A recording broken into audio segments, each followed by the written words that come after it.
시편 28장 1절로 9절 말씀 함께 살펴보겠습니다.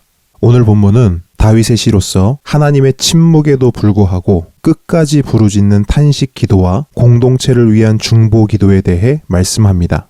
1절로 2절입니다. 다윗에게 가장 중요한 것은 하나님의 임재, 곧 하나님의 함께하심이었습니다.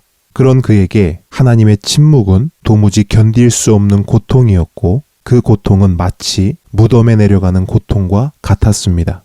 그래서 다윗은 나의 반석이신 하나님이시여 내게 귀를 막지 마소서라고 부르짖는 것입니다. 하나님께서 침묵하신다고 해서 다윗도 똑같이 침묵할 수는 없었습니다. 오히려 다윗은 가장 거룩한 곳, 바로 하나님이 임재하시는 주의 지성소를 향하여 두 손을 높이 들고 주께 부르짖으며 간구하였습니다. 이것이 바로 믿음 있는 자의 기도입니다. 3절로 5절입니다. 다윗은 자신의 기도를 들으실 하나님을 신뢰하며 구체적인 기도의 내용을 고백합니다. 기도 내용의 핵심은 악인들과 자신을 동등하게 취급하지 말아달라는 것입니다. 더 정확하게는 자신을 악인들처럼 행동하게 내버려 두지 마시고 하나님의 도와 하나님의 길로 인도해 주실 것을 간구하는 것입니다.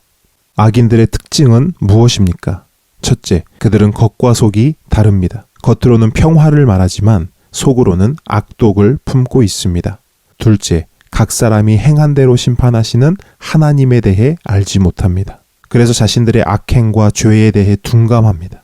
셋째, 하나님께서 행하신 일과 하나님의 손으로 지으신 것을 생각하지 않습니다. 이것은 하나님의 존재를 무시하는 것입니다.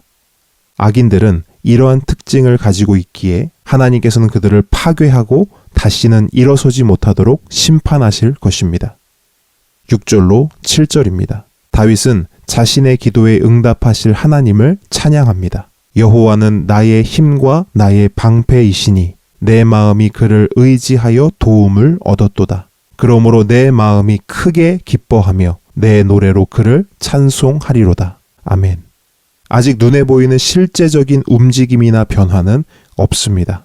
하지만 다윗은 그럼에도 불구하고 하나님을 찬양합니다. 왜냐하면 다윗은 자신의 할 일을 다 했기 때문입니다. 다윗은 기도했습니다. 다윗은 부르짖었습니다. 다윗은 하나님을 믿고 의지함으로 간청했습니다.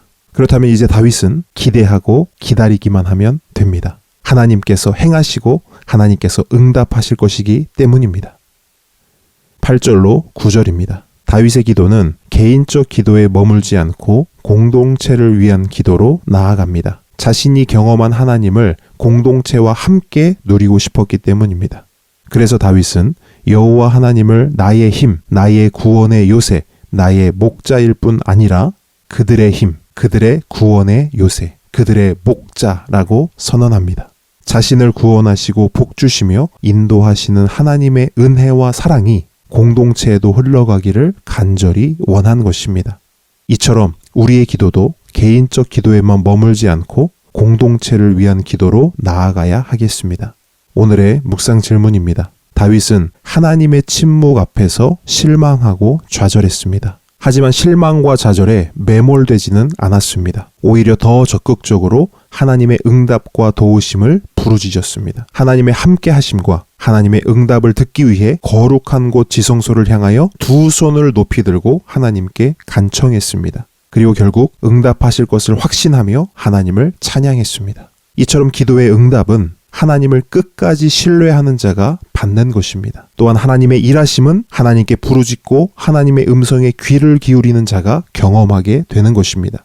여러분, 우리의 기도는 어떻습니까? 우리는 하나님을 진정으로 신뢰하고 있습니까? 우리는 하나님께 전심으로 부르짖고 있으며 하나님의 그 음성에, 그 말씀에 귀를 기울이고 있습니까? 오늘은 이 질문을 스스로에게 던지고 나의 기도의 태도와 나의 기도의 자세와 나의 기도의 방법을 재정비해보는 시간을 가지면 좋겠습니다. 오늘도 말씀 묵상을 통해 주님과 깊은 교제와 사귐이 있기를 축복합니다.